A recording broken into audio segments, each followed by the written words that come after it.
Salam semua umat Tuhan, orang-orang percaya di mana saja berada. Berjumpa dengan saya, Pastor Abraham Marshall Sakati, bersama dengan saya Pastor Magdalena Sihombing. Kami ada di dalam 40 hari Pray and Fast anjuran NICF. Kami akan sharing, kami akan berdiskusi tentang takut akan Tuhan. Baik, saudara dikasihi oleh Tuhan, takut akan Tuhan adalah pembahasan kita pada hari ini.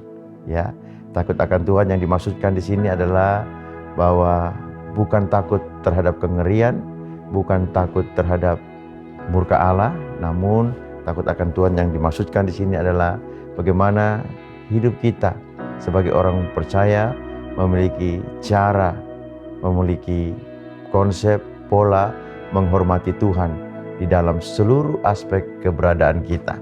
Dan saya percaya orang yang memiliki takut akan Tuhan akan melihat perbuatan-perbuatan Tuhan yang ajaib. Salah satu ayat yang berkaitan dengan takut akan Tuhan itu ada di dalam kitab Amsal 9 ayat 10. Saya akan bacakan, lalu kita akan berdiskusi tentang takut akan Tuhan lebih jauh lagi, lebih dalam lagi. Di dalam Amsal 9 ayat 10, di sana berkata, permulaan hikmat adalah takut akan Tuhan, dan mengenal yang Maha Kudus adalah pengertian.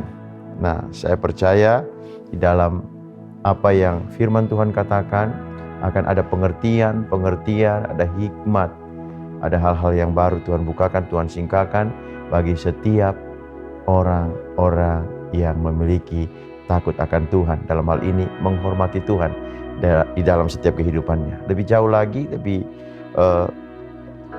dalam lagi, ya, dampak daripada takut akan Tuhan itu mungkin ada beberapa poin ya yang kita akan sampaikan kepada setiap orang percaya yang mengikuti, yang menonton video ini. Ya, mungkin Pastor Magdalena bisa menyampaikan beberapa poin daripada takut akan Tuhan ini. Ya, takut akan Tuhan tentunya mengajarkan kita untuk bukan hanya sekedar orang yang penuh dengan hikmat, tetapi menjadi orang-orang yang bijaksana di dalam Tuhan. Dan kalau kita baca di dalam Amsal 1 ayat 7, mungkin saudara nanti boleh buka, dikatakan takut akan Tuhan adalah permulaan pengetahuan. Dan kita tahu ada banyak orang yang mengejar pengetahuan atau ilmu di dunia ini tanpa menyadari bahwa kalau kita takut akan Tuhan, kita akan mendapatkan hikmat dan kebijaksanaan. Dan itu akan membawa kita kemanapun kita pergi menjadi orang-orang yang berhasil dan beruntung. Iya, luar biasa ya. Dan di bagian lain kita akan melihat dampak daripada takut akan Tuhan itu dalam setiap kehidupan orang percaya, yaitu ketika kita memiliki kehidupan yang memiliki takut akan Tuhan, itu kita akan mengenali yang namanya kedaulatan Tuhan.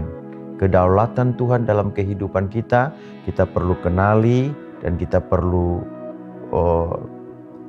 hidup ya di dalam kendali atau otoritas Tuhan, supaya kita bisa terus berjalan di dalam kehendak Tuhan, melakukan apa yang Tuhan kehendaki dalam setiap kehidupan kita, dan meresponi hal-hal tentunya yang kadang-kadang itu berat bagi kita, yang tidak kita suka, tetapi ketika kita mengenali kedaulatan Tuhan dalam kehidupan kita, kita akan sabar, kita akan tabah, kita akan kuat menanggung segala perkara yang terjadi dalam kehidupan kita.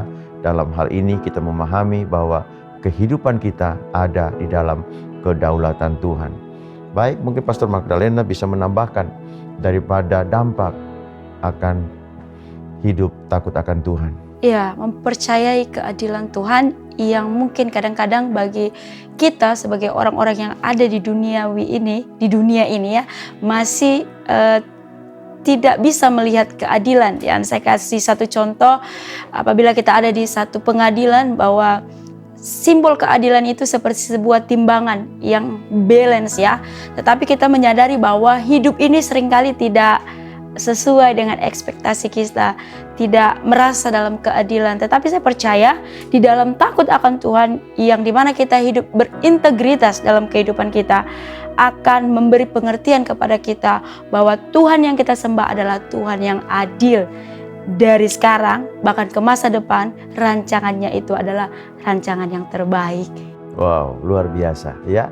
Baik, saya akan mungkin menyampaikan juga pada kesempatan ini, dampak daripada takut akan Tuhan itu ternyata juga ya bisa membawa kepada setiap kehidupan orang percaya itu memiliki gaya hidup yang kudus. Tentunya ini salah satu pola atau gaya hidup yang harus kita miliki sebagai setiap orang percaya, karena ada bagian firman Tuhan, salah satunya ya tertulis di dalam kitab 1 Petrus 15:16 ya, kira-kira bunyinya, kuduslah kamu sebab aku kudus. Demikian Tuhan memanggil kita sebagai orang percaya untuk hidup kudus dalam kehidupan ini, yang artinya kita bisa memisahkan diri kita dengan cara-cara hidup yang tidak berkenan kepada Tuhan ya, yang mungkin ada di sekitar kita ya, tapi kita sebagai orang percaya kita memilih untuk hidup sesuai dengan apa yang dikatakan oleh firman Tuhan, apa yang dikehendaki oleh firman Tuhan dalam kehidupan kita ya. Kita harus bisa hidup dengan cara-cara yang Tuhan kehendaki di dalam kehidupan kita, yaitu hidup kudus di dalam seluruh aspek perjalanan kehidupan kita. Baik ya, mungkin Pastor Magdalena juga bisa menyampaikan lebih dalam lagi bagaimana ya, atau apa ya dampak daripada kita memiliki hidup yang takut akan Tuhan. Iya, menarik ya, gaya hidup yang kudus atau dalam bahasa aslinya adalah kados, di mana kita memisahkan diri dari hal-hal yang duniawi kepada hal-hal yang surgawi yang berasal dari surga. Satu ilustrasi bagi kita mengapa kita hidup di dalam kekudusan yang berasal dari takut akan Tuhan. Ketika kita ada di dalam ruangan yang gelap, saudaraku, ketika terang Tuhan itu ada dalam kehidupan kita, maka gelap itu akan sirna. Nah, hari ini kita akan belajar bahwa ketika kita hidup dalam kekudusan, kados, memisahkan diri daripada gelap itu, maka kita otomatis ada di dalam terangnya Tuhan. Jadi saudaraku, tidak perlu kita menjauh daripada kejahatan, karena ketika kita hidup dalam kekudusan, maka otomatis kita hidup dalam kebenaran. Itulah untungnya kita hidup takut akan Tuhan, karena kita sudah memisahkan diri. Baik ya, luar biasa ya perbincangan kita hari ini.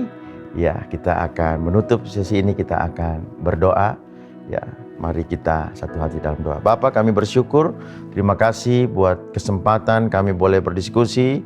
Kami tahu hidup takut akan Engkau adalah merupakan kehendak-Mu, dan biarlah kiranya Tuhan, Engkau terus mengerjakan kehendak-Mu bagi setiap kami, orang-orang percaya, untuk memiliki kehidupan yang takut akan Engkau di dalam seluruh aspek kehidupan kami. Kami akan melihat Tuhan bekerja, memperbaharui hidup kami dalam kehidupan ini. Kami juga untuk berdoa untuk Terima gereja. kasih Tuhan. Kami juga berdoa buat gereja-Mu. Kami berdoa bagi setiap gereja-Mu ya Tuhan. Biarlah sebagai orang percaya Kristus akan mentaati perintah-perintah Tuhan dan mengasihinya dan satu sama lain dalam persekutuan dengan Roh Kudus. Bahkan kami juga berdoa buat bangsa. Berbagai boikot terhadap syarikat-syarikat seperti Kakak Mart, Starbucks dan McDonald telah menyebabkan beberapa buah cawangan ditutup yang berisiko, menyebabkan pengangguran di kalangan bekas pekerja yang mungkin bergelut mencari pekerjaan alternatif. Mari kita berdoa bagi Malaysia, agar Malaysia menerima pertimbangan atas isu-isu yang sedang kontroversi. Kami berdoa Tuhan di dalam nama Tuhan Yesus. Haleluya. Amin. Baik, kita telah menyelesaikan sesi diskusi kita. Kita akan berjumpa kembali minggu depan. Tuhan Yesus memberkati. Bye-bye. Selama 3 minit yang seterusnya, muzik instrumental akan dimainkan. Anda boleh terus merenungkan firman Tuhan ataupun berdoa. Jumpa lagi esok.